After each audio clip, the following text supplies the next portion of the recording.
Yeah, I mean, once you get in the season and like a regular season game, things break down. That's part of football. Going off schedule and finding guys in the scramble drill and all that kind of stuff. So when you're in practice, you got your scripted plays and you want to be on time. You want to go through progressions, but the minute something breaks down, for me, I'm still trying to treat it like a live rep. And it really is for the receivers as well. Like for us to find each other, find open space, and work on those kinds of things. If you just sit there and take a sack, which it might be in a game, but for practice, it's like, hey, let's continue to try to find something to work on. So that's how I look at it. When you throw an interception in practice and watch it on film afterwards, what's your process of assessing yourself on that play?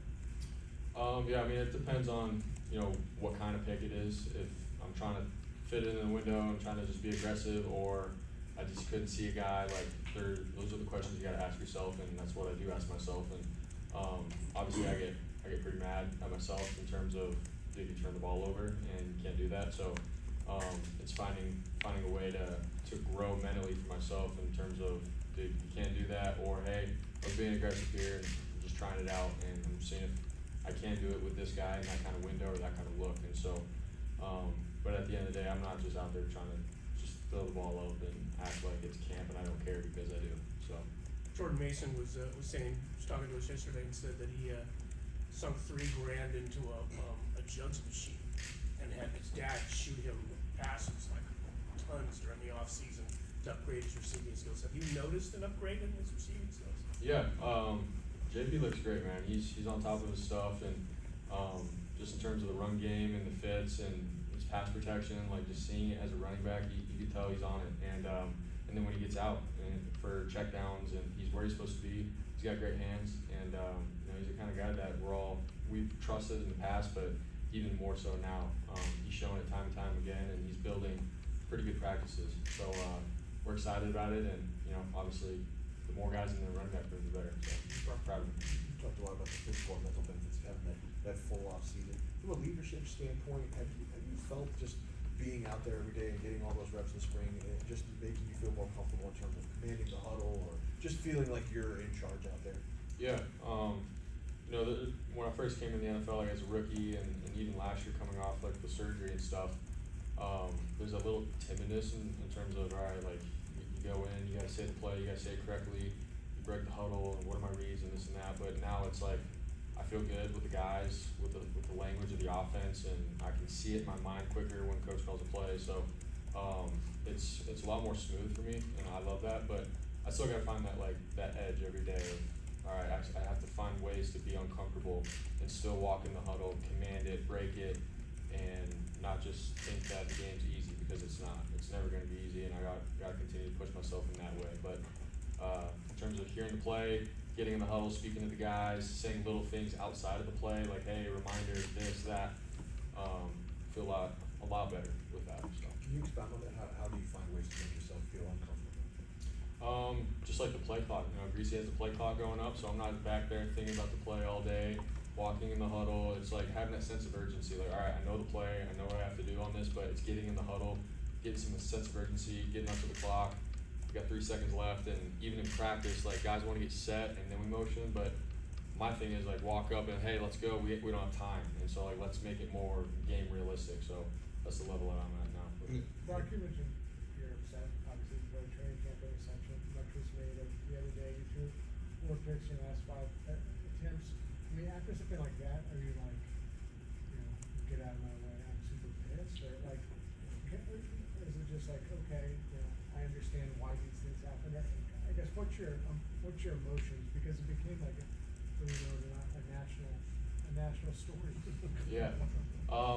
No, I take pride in protecting the ball for our offense and our team, and so obviously I'm mad when I'm not completing the ball to our guys and it's going to the defense. So and I'm hard on myself, and the coaches are too. We have a standard here, so it's not like I said, we're just going out and just because it's practice, it's okay to throw picks. No, there's still a standard here, and so. But with that is, I know you guys have heard me say this all over the media, but now's the time to be trying out some stuff in terms of throwing some windows and some tight coverages and whatnot. But I still got to grow. I still got to be better, and I'm hard on myself with it. But now's the time to remember last year coming off my UCL at practice, I was throwing some stuff and I threw multiple days of picks and stuff, but you get into the season and you're ready for those moments and you're ready to execute and protect the ball, so that's where we're at that time of year. You know, they like you to were on the field after practice doing some extra reps with the guys catching. What were you working on? Just just throwing on the run. You know, I feel like at practice, I can continue to get better at throwing on the run and being in time on throwing on the run. So today after practice, I just wanted to hone in on, you know, we have a day off tomorrow, so I wanted to get after it in terms of staying on the move, being accurate with throws, and trying to get better. a day like today with no Debo, no McCaffrey, no Ayuk, guys you would be throwing to a lot in games. How does a day like today benefit you?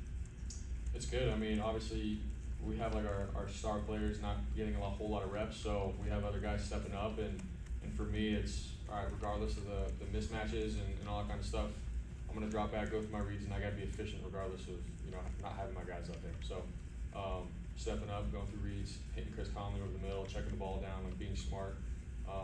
It makes me, you know, play quarterback really efficiently. Not saying when they are on the field, I'm not. But when they're on the field, my antenna's up in terms of, all right, if I do get this look, I'm more attentive to throwing Ayuk or Debo.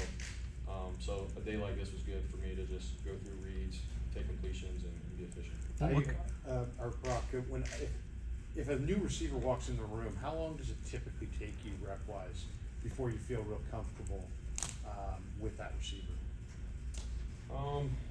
Probably, you know, like maybe a couple weeks, to be honest. You know, we have to go over so much detail within our routes, our concepts, our timing, all of that. It's not a couple days and then you feel good and you're ready to go play a game. Like, it takes time, especially in this offense. Like, everything is so detailed within our offense and our scheme that I have to have a guy come in and learn and understand things and where to be and the timing of a concept, not doing too much in his route and stuff. All those things take time, and so I'd probably say a couple weeks if that were the case, but yeah. You're pretty close to a couple weeks with Ricky Pearsall. What has been your kind of impressions of him as he goes through his first camp here? Yeah, I mean, I think he's getting better and better, just more comfortable within our offense, but you know, I think we need more reps, you know, to throw him the ball, and need more opportunities and looks, and that'll come. I'm confident in that, but last couple of days, like, try to get him the ball and stuff, and whether he's trying to get held or trying to get in and out of cuts, like, it's sometimes tough at practice because you don't always get the cleanest look, so you're trying to make it happen. But he's doing a good job. He's picking up the playbook. He's learning it real well, and you know, from what we did in OTAs, and then he had a little setback with his hamstring, so we just got to get back on track with that. But I'm confident that we will. We can trace some of the rapport and timing with Conley back to the Packers game in the playoffs on that out, but it seems like this camp he's been a much more featured target. Has that kind of rapport, how has it grown with him getting more reps, you know, with the first team and all that with you?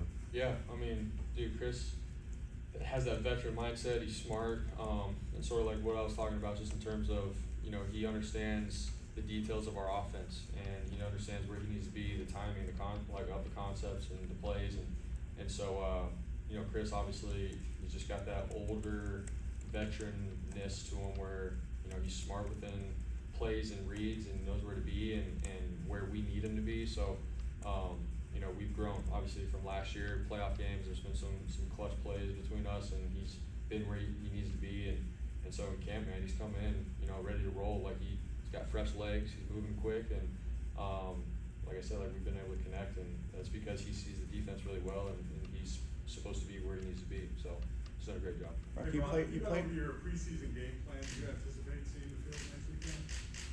We haven't talked about that, so just take one day at a time, and I think, well, just depends on how practices go and my reps and how I'm feeling and stuff, but I'm sure we'll make a decision here as the game comes closer. So Eleanor Lenore has earned a lot of praise in camp so far. What have you seen going up against him every day? yeah, he's a baller, man. He's got just good ball instincts, and he understands football well. He's gotten more and more reps, obviously, as his career's gone on, and you know, for us, like, every time we walk up to the line and I see him in man coverage, I'm like, all right, this is gonna be a battle here. So he pushes our guys, he pushes me. You know, I got to be accurate with the ball because he's gonna be on the back hip pretty tightly, and you know, he's made some really good plays. So going up against him and a bunch of the DBs, man. You know, Ike and obviously the linebackers in the middle, and Tig in the back, like, we got a great defense going up every rep, so, they're all pushing us, but, Demo's doing a great job. Brock, any early impressions of Mordecai, the rookie? Yeah, you know, he's come in and he's just put his head down and he's gone to work. He's studied his butt off and, in meetings, you know, Greasy's asking him a lot of the questions and stuff to push him and help him continue to develop and after practice he's staying and then, you know, when he's gotten his reps so far, the last couple of days, he's done really well. He's taken what the defense has given him, he's been ready for his opportunity and, you know, I'm happy to see his success and I know he's gonna continue to grow, so, Tanner can rip it, so I'm excited for him. Right, Last one? serious question, but, I mean, you make relatively little in salary, and so you've done a lot of, you know, commercials and stuff. Does that provide a nice supplemental income? Like seriously. Next question. And like, how is it, I assume you've got a lot of opportunities and you probably haven't taken them all, but what is the process like? Is it your agent says, hey, Brock, what about this, or you just, like, how is it presented to you and then how do you decide, okay, that sounds good? Yeah, I mean, you know, for me, obviously, I don't make a whole lot. I make a good amount playing football, but you know, just with the lifestyle and the privacy for my wife and I, and the things that we're able to do with my family outside of football, you know, we got to make some kind of money somehow, you know, and so marketing is a great opportunity for us, and so, yeah, a business or organization will hit up my agent and he'll be like, he'll bring it to me and he'll say, hey, this aligns with who you are and what you believe, or this might not, so we can pass on it, so, and those are the decisions that go into it, but, you know, for me, like I said, I'm trying to, you know, provide for my wife and my family moving forward with our life, cause you never know, tomorrow's not promised, so, we try to be smart about it, but there's been some good opportunities this offseason, and that's why I've been able to do some, so. When you mentioned privacy, I mean, is it to a point where it may be impractical for you, given the original level of things, like be hanging out in some random apartment complex and saying hi to Joe Blow, you know, as you leave? Like, is that what kind of you're getting at? Yeah, I mean, just that or like, how do I describe it? Like, yeah, just security, you know, our house where we live and, when we travel and stuff, being able to, you know, fly first class and do like those kinds of things and, Ubers, like the more expensive ones where they're more private, like, I don't know how to describe it, but, I'm just thinking long term for my wife and I, like, yes, like the privacy aspect, like with privacy comes expenses and it's a little bit more expensive with that kind of lifestyle, so that's what I'm thinking of. Thank you. Thanks, guys. Thanks, Brian.